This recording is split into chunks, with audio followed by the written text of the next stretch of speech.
कहानियाँ रहस्यमयी गर्भ। 60 वर्ष की उर्मिला शहर के बाहरी हिस्से में अपने छोटे से घर में अकेली रहा करती थी। एक रात शहर में बहुत जोर का तूफान आया। जोर जोर से हवाएं और आंधी तूफान के साथ तेज बारिश होने लगी। उन आवाजों को सुनकर कोई भी घबरा जाता, लेकिन उर्मिला घर के सारे खिड़की दरवाजे बंद कर गहरी नींद में सो रही थी। रात के लगभग 12 बजे होंगे कि किसी ने उर्मिला के घर का दरवाजा खटखटाया। दरवाजे के खटखटाने की आवाज सुनकर उर्मिला की नींद खुलती है। आखिर इतनी रात को कौन आया होगा? उर्मिला जाकर दरवाजा खोलती है तो सामने लगभग 26 साल की बेहद सुंदर लड़की को खड़ा देख हैरान रह जाती है। कौन हो बेटा, और इतनी रात को इतने भयंकर तूफान में कहाँ भटक रही हो? चाची, आपने मुझे पहचाना नहीं? मैं आपकी दूर की रिश्तेदार शालिनी। अरे हाँ, बचपन में तुझे देखा था। इतनी जवान हो गई है, कैसे पहचान में आती? लेकिन तू यहाँ क्या कर रही है, और वो भी ऐसी अंधेरी तूफान भरी रात में? उर्मिला की बात सुनते ही शालिनी की आंखों से आंसू बहने लगे। वो फूट फूट कर रोने लगी। ये देखकर उर्मिला को कुछ समझ में नहीं आया और उसने शालिनी का हाथ पकड़कर घर के अंदर आने के लिए कहा। जैसे ही शालिनी घर के अंदर रोशनी में आई, उर्मिला की नज़र उसके पेट की तरफ गई, जिसे देखकर ये साफ पता चल रहा था कि वो प्रेग्नेंट है। अरे तू तो पेट से है। ऐसी हालत में इतने भयंकर तूफान में आधी रात को बाहर भटक रही है। आखिर बात क्या है बेटा, मुझे सब कुछ साफ साफ बता। क्या बताऊं चाची, ये सब जिसकी वजह से हुआ है उसके बारे में बताने में भी मुझे शर्म आती है। मैंने घर वालों की मर्जी के खिलाफ जाकर एक लड़के से शादी कर ली थी, पर वो शादी के 1 महीने बाद ही मुझे छोड़कर चला गया। छोड़कर चला गया का क्या मतलब? क्या उसके साथ कोई हादसा हो गया? नहीं, उसे कोई दूसरी लड़की पसंद आ गई और मेरी प्रेगनेंसी की खबर सुनते ही उसने मुझे बेसहारा छोड़ दिया। उसके बाद मैं अपने घर गई, लेकिन पापा ने मुझे घर में कदम तक नहीं रखने दिया। तभी मुझे आपकी याद आई।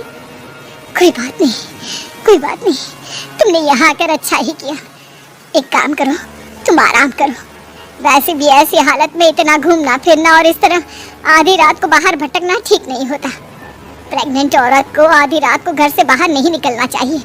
बुरी आत्माएं उस पर अपना असर दिखा सकती है। और इतना कहकर उर्मिला ने शालिनी को एक दूसरे कमरे में जाकर आराम करने के लिए कहा। लेकिन जैसे ही शालिनी अपने कमरे में जाने लगी, अचानक से उर्मिला ने उसे रोक लिया। एक बात बताओ बेटा, तुम्हारा कौन सा महीना चल रहा है? पेट देखकर तो लगता है कि लगभग 6 महीने पूरे हो गए होंगे। उर्मिला की बात सुनकर शालिनी के होठों पर मुस्कुराहट आ गई। चाची जी, अभी सिर्फ 1 ही महीना हुआ है। शालिनी की बात सुन उर्मिला दंग रह गई। उसे समझ में नहीं आ रहा था कि प्रेगनेंसी के पहले ही महीने में शालिनी की हालत ऐसी क्यों थी। लेकिन फिर उसने बात को नज़रअंदाज कर शालिनी को आराम करने के लिए कहा और खुद भी कमरे में जाकर सो गई। अभी कुछ ही घंटे बीते थे कि अचानक से एक बच्चे के बड़े ही अजीबोगरीब बेढंगे तरीके से रोने की आवाज़ें उर्मिला के घर में गूंजने लगी। उन आवाज़ों को सुनकर उर्मिला की नींद फिर से खुलती है। ये अचानक बच्चे के रोने की आवाज़ कहाँ से आने लगी?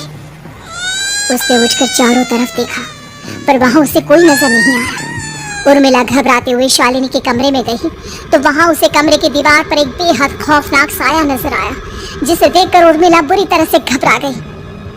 आखिर ये सब क्या हो रहा है? शालिनी, शालिनी उठो! उसने जोर जोर से आवाज देकर शालिनी को जगाने की कोशिश की, लेकिन ऐसा लग रहा था जैसे उसकी आवाज शालिनी तक पहुंच नहीं रही थी। कमरे की दीवार पर एक बहुत बड़ा और बेहद डरावने दिखने वाले इंसान का साया और एक बच्चे के अजीबोगरीब ढंग से रोने और चीखने की आवाजें अब उर्मिला को ज्यादा डराने लगी थी। उर्मिला को शालिनी की चिंता सताने लगी और उसने पूरी ताकत के साथ चीखकर शालिनी को आवाज लगाई, शालिनी! तभी अचानक सब कुछ एकदम पहले जैसा हो जाता है और उर्मिला की आवाज सुनकर शालिनी की नींद खुलती है। क्या हुआ चाची, आप इतनी तेज क्यों चिल्ला रही हैं? आप ठीक तो है ना? अभी अभी मैंने तुम्हारे कमरे में कुछ अजीब सा देखा। तुम ठीक हो ना शालिनी? मुझे यहाँ एक बच्चे के रोने की आवाजें आ रही थी। लगता है आपको मेरी कुछ ज्यादा ही चिंता हो गई है। आपने मेरी प्रेगनेंसी के बारे में कुछ ज्यादा ही सोच लिया होगा। मैं एकदम ठीक हूँ, आप आराम से सो जाइए। इतना कहकर शालिनी ने उर्मिला को फिर से अपने कमरे में जाने के लिए कहा और खुद भी जाकर सो गई। पर अब उर्मिला की आंखों से नींद गायब हो चुकी थी। अगली सुबह जब शालिनी उठी तो वो सीधा उर्मिला के पास आई। गुड मॉर्निंग चाची। तभी अचानक उर्मिला की नजर शालिनी के पेट पर पड़ती है, जिस पर नीले रंग से एक अजीब सी आकृति नजर आ रही थी। शालिनी, ये तुम्हारे पेट को क्या हुआ? मैंने इतनी औरतों को देखा है, ऐसा तो किसी के साथ नहीं होता। शालिनी ने जैसे ही अपने पेट की तरफ देखा तो उसे वहां कुछ भी नजर नहीं आया। चाची कुछ भी तो नहीं है, सब कुछ एकदम नॉर्मल है। आपको क्या अजीब लग रहा है? इससे पहले कि उर्मिला उसके सवाल का कोई जवाब देती, अचानक से शालिनी के पेट में जोर जोर से दर्द होने लगा। वो बुरी तरह दर्द से तड़पने लगी। चाची, चाची। ये सब देखकर उर्मिला बहुत घबरा गई। उसने धीरे धीरे शालिनी के पेट को सहलाना शुरू किया, लेकिन शालिनी का दर्द कम नहीं हुआ। उर्मिला जाकर रसोई से पानी का गिलास लेकर आई और शालिनी को पानी पिलाने की कोशिश करने लगी। ले बेटा, पानी पी ले, तुझे आराम मिलेगा। ले ले। नहीं चाची, मुझे बहुत तेज दर्द हो रहा है। अरे थोड़ा पी ले बेटा। जैसे ही उर्मिला ने शालिनी को पानी पिलाया, उसने देखा कि गिलास में बचा पानी का रंग नीला पड़ गया और शालिनी की आंखें अजीब हो गई। उसके पेट पर बच्चे का एक डरावना चेहरा नजर आने लगा। ये सब देखकर उर्मिला की डर से हालत खराब होने लगी, पर तभी शालिनी का दर्द ठीक हो गया। बेटी, अभी तुम्हारा दर्द ठीक है तो ऐसा करो, तुम थोड़ी देर आराम कर लो। शालिनी को आराम करने के लिए कहकर उर्मिला तेज कदमों से चलकर घर से बाहर निकल जाती है और पास ही रहने वाली एक औरत कालिंदी के पास पहुंचती है। अरे उर्मिला बहन, बड़े दिनों बाद दिखाई दी, क्या हुआ? बहुत घबराई हुई सी लग रही हो, सब ठीक तो है ना? क्या बताओ कालिंदी बहन, मेरी एक दूर की रिश्तेदार आई हुई है। वो पेट से है और उसके साथ ना अजीब अजीब चीजें हो रही है। अब उर्मिला सारी बात कालिंदी को बताती है, जिसे सुनने के बाद काले जादू और तंत्र विद्या की माहिर कालिंदी एक ताबीज बनाकर उसे देती है। बहन, मुझे शालिनी पर किसी बुरी आत्मा का साया लगता है। ये ताबीज ले जाओ, आज रात को 12 बजे उसे पहना देना, फिर सब ठीक हो जाएगा। उर्मिला ताबीज लेकर घर वापस आती है और अब आधी रात के होने का इंतजार करने लगती है। जैसे ही आधी रात होती है, वो नींद में सोई शालिनी को ताबीज पहना शांति से अपने कमरे में आकर अपने पलंग पर लेट जाती है। अब सब ठीक हो जाएगा, ये सोचकर उर्मिला शांति की एक सांस ही लेती है कि तभी अचानक उसकी आंखों के सामने कुछ ऐसा आता है जिसे देखकर उर्मिला डर से चीखने लगती है। तुम कौन हो? कौन हो तुम? जाओ यहाँ से, जाओ यहाँ से। तभी उर्मिला की एक जोरदार दर्द भरी डरावनी चीख वहां पर गूंज गई। उर्मिला की आंखों के सामने एक बच्चा खड़ा हुआ था, जिसका पूरा शरीर किसी बूढ़े की तरह नजर आता था, लेकिन मुंह किसी नवजात बच्चे की तरह था। उसकी आंखें गुस्से से लाल थी और वो घूर घूर कर उर्मिला की तरफ देखा जा रहा था। कौन हो तुम? कौन हो? उर्मिला के चीखते ही वो बच्चा जोर जोर से रोने लगा। घबरा कर उर्मिला ने अपने हाथों को अपने कानों पर रख लिया। उसकी समझ में नहीं आ रहा है कि आखिर ये सब उसके साथ क्या हो रहा है। कौन हो तुम? कौन हो? क्या चाहते हो मुझसे? जाओ यहाँ से, आखिर तुम हो कौन? तभी अचानक से उर्मिला के पूरे घर में लाल रंग की रोशनी फैल गई। वो बच्चा धीरे धीरे कदमों से चलता हुआ उर्मिला की तरफ बढ़ने लगा। किसी नवजात पैदा हुए बच्चे के जैसे उसके रोने की आवाज अब उर्मिला के कानों में गूंज रही थी। लेकिन कुछ ही सेकंड में वो चुप हो गया और उसने बेहद खतरनाक आवाज में उर्मिला के सवाल का जवाब दिया। मैं वो हूँ जो अब तक पैदा नहीं हुआ, लेकिन जब मैं पैदा हो जाऊंगा तो वो होगा जो अब तक कभी नहीं हुआ। क्या कहना चाहते हो तुम? ऐसा क्या हुआ जो अब तक नहीं हुआ? तबाही होगी, तबाही। सब कुछ खत्म हो जाएगा और ये जो लड़की मुझे जन्म देने वाली है, मैं उसका खून पी जाऊंगा, सारा खून। उस बच्चे की बात सुनते ही उर्मिला बुरी तरह घबरा गई। उसका एक बुजुर्ग आदमी जैसा शरीर, एक नवजात बच्चे जैसा चेहरा, ये दोनों ही बातें उर्मिला की समझ से बाहर थी। तभी वो बच्चा अचानक गायब हो गया। घर का माहौल फिर से पहले जैसा हो गया। लाल रंग की रोशनी भी अब गायब हो चुकी थी। उर्मिला दौड़कर शालिनी के कमरे में पहुंची, जहां वो गहरी नींद में सोई हुई थी, पर उसके गले का ताबीज गायब हो चुका था। उठो, उठो शालिनी, उठो बेटा, मुझे तुमसे जरूरी बात करनी है। अरे चाची, क्या हुआ? इतनी रात को आप परेशान क्यों कर रही हैं? सब ठीक है ना? अभी जब तुम सो रही थी ना, तो मैंने तुम्हारे गले में एक ताबीज पहनाया था। कहाँ गया बेटा, बताओ मुझे। शालिनी ने चारों तरफ अपनी नजरें घुमाकर देखा, लेकिन वहां पर कोई ताबीज नहीं था। वह हैरानी से उर्मिला के चेहरे की तरफ देखने लगी। उसे समझ में नहीं आ रहा था कि आखिर उर्मिला किस ताबीज के बारे में बात कर रही थी। नहीं चाची, यहाँ कोई ताबीज नहीं है। लगता है आपने कोई बुरा सपना देखा है। मैंने कोई बुरा सपना नहीं देखा। खैर छोड़ो, तुम अब सो जाओ, कल सुबह बात करते हैं। डर और घबराहट की वजह से उर्मिला की आंखों से नींद तो जैसे बिल्कुल गायब हो गई थी। अगली सुबह उर्मिला बिना कोई देर किए गांव के बाहर एक छोटी सी झोपड़ी में रहने वाले बूढ़े पंडित के पास पहुंची। पंडित जी, मेरी मदद कीजिए। अरे आओ आओ उर्मिला, क्या हुआ? सब ठीक तो है ना? क्या बताओ पंडित जी, बहुत बड़ी मुसीबत है। मेरी दूर की एक रिश्तेदार लड़की पेट से है और उसके साथ बहुत डरावनी चीजें हो रही है। कल रात को तो एक अजीब सा दिखने वाला बच्चा मेरी आंखों के सामने आकर खड़ा हो गया था।